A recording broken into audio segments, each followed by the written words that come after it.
Сәлем гүл сүйетін қауым, гүлдер әлемі каналына қош келдіңіздер.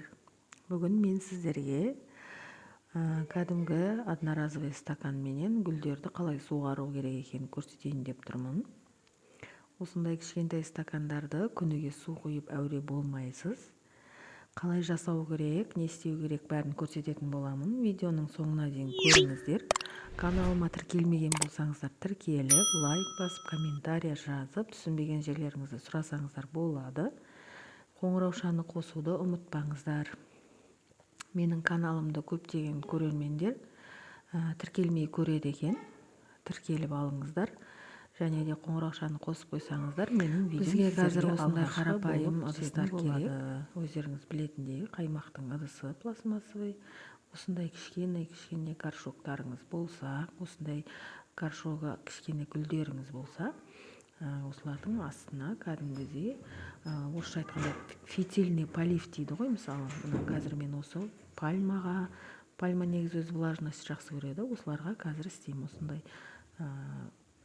горшоктары кішкене гүлдерге ғана арналған.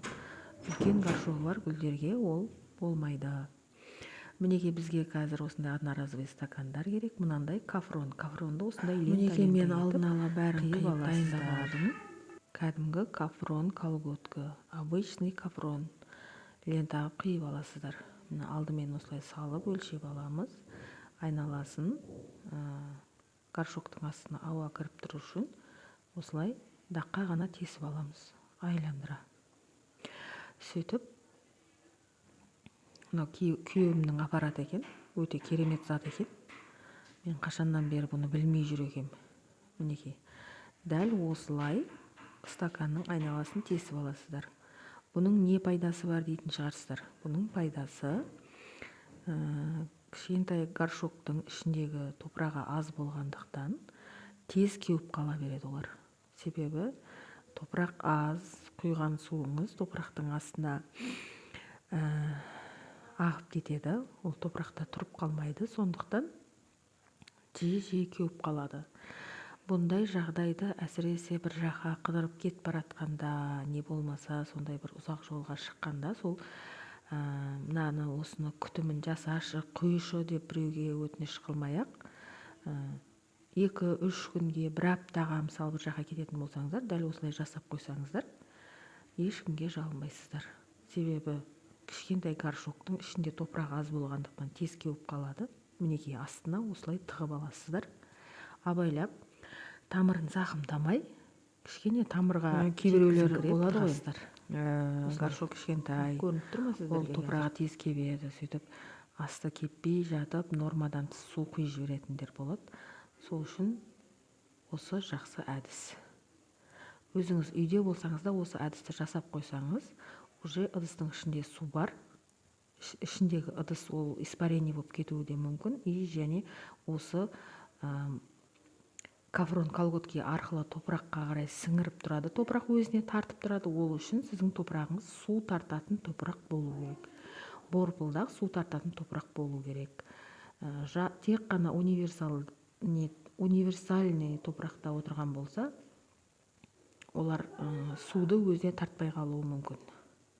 Сол үшін сіздер алдымен гүлдің топырағын тексеріп алу керек. Мысалы, сіздер гүлге топыраққа су құясыздар ғой, сол кезде топырақ оны бірден өзіне сіңіріп алса, значит, осындай әдіс істеп қойсаңыз болады. Ал егер ол қылқылдап су топырақтың бетінде біраз тұратын болса, онда бұл әдіс оған жүрмей қалуы да мүмкін. Себебі мен астына су құйып қойдым, болды, менің суым, гүлім содан су ішіп тұр деп жүріп, гүлдің тамырын кептіріп жібермеңіздер. Мінекей, осылай су құйып аласыз, жаңағы кафронды осы суға батырып қоясыз. Бұл енді кафронмен ғана мен істеп көргем.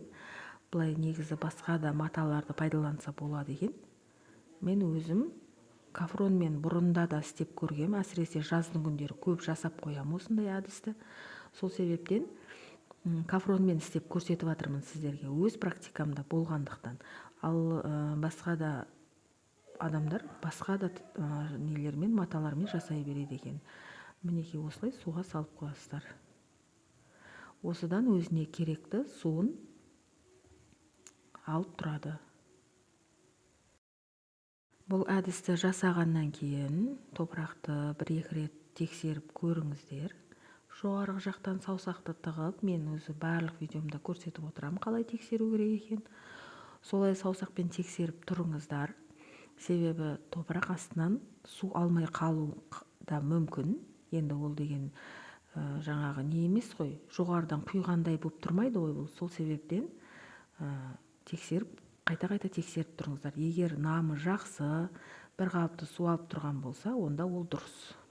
Мінекей, мынау кәдімгі қаймақтың ыдысы.